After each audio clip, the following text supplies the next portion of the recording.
మరిపూడి మండలంలో తెలుగుదేశం పార్టీ ఎన్నికల ప్రచారంలో డోలా బాల వీరాంజనేయ స్వామి పాల్గొన్నారు. గత 20 ఏళ్లుగా ప్రత్యక్షంగా చూసిన వారిని, నియోజకవర్గ అభివృద్ధిపై ఒక అంచనా ఉన్న వారిని రాబోయే ఎన్నికల్లో ఆదరించాలని ఎన్డీఏ కూటమి ఎమ్మెల్యే అభ్యర్థిగా స్వామి పిలుపునిచ్చారు. మరిపూడి మండలంలోని చిల్లంకూరు గ్రామం నుంచి స్వామి ఎన్నికల ప్రచారం మొదలుపెట్టారు. నేను ఎప్పుడు 4సారి ఎమ్మెల్యేగా పోటీ చేస్తున్నాను, కానీ వైసీపీకి 4 సార్లు 4 అభ్యర్థులు వచ్చారని, వలస పక్షులకు తగిన గుణపాఠం చెప్పి ఓటు అనే ఆయుధంతో నియోజకవర్గం నుంచి తరిమి కొట్టాలని ప్రజలను కోరారు. ముందుగా గ్రామంలోని ఆంజనేయ స్వామి దేవాలయంలో ప్రత్యేక పూజలు నిర్వహించారు. ఆయన వెంట మండల పార్టీ అధ్యక్షులు నర్సారెడ్డి, వీరనారాయణ, ఎర్రమోతు శ్రీనివాసులు, మాజీ జెడ్పీటీసీ శ్రీనివాసులు, హనుమారెడ్డి తదితరులు ఉన్నారు.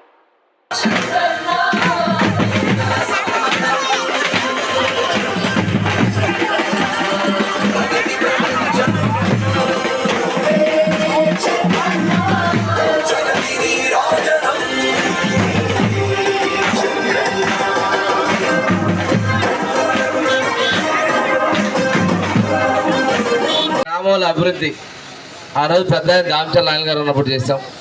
తర్వాత మన 5 ఏళ్లలో ఈ రోడ్లు మొత్తం మనం వేసినాయి.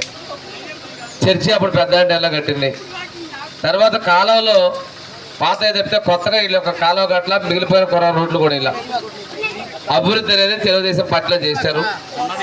మనకి తప్పిడి కొట్టే పెన్షన్లు ఇచ్చారు, పలకలు కొట్టే వాళ్ళకి. చర్మకారులు పెన్షన్లు ఇచ్చారు. ఈ 5 ఏళ్లలో కొత్తగా ఒక పెన్షన్ ఇచ్చారు ఆ 2 ఇద్దరికి. ఆ రోజు మనం ఇచ్చింది చెప్తే కొత్తగా ఒకటి ఇవ్వాల. ఇవి ఇవ్వకపోగా ఈరోజు మొత్తం మేము సంక్షేమాన్ని ఇచ్చానంటాడు. ఊరు మొత్తానికి ఇచ్చే మనకిచ్చారు. అది కూడా లేని కారు ఉందని, మీకు ఉద్యోగాలు చేసేది, స్కూల్లో చిమ్మేదాన్ని కూడా ఉద్యోగం అని చెప్పి ఇట్లా రకరకాల కుంటి సాగులు, కరెంటు బిల్లు విపరీతంగా పెంచాడు. మీకు వచ్చే పింఛన్లు ఆపేశారు, అమ్మఒడి ఆపేశాడు. అమ్మఒడి 2కి ఇస్తామన్నాడు, ఒకళ్ళకి 13,000 ఇస్తున్నాడు.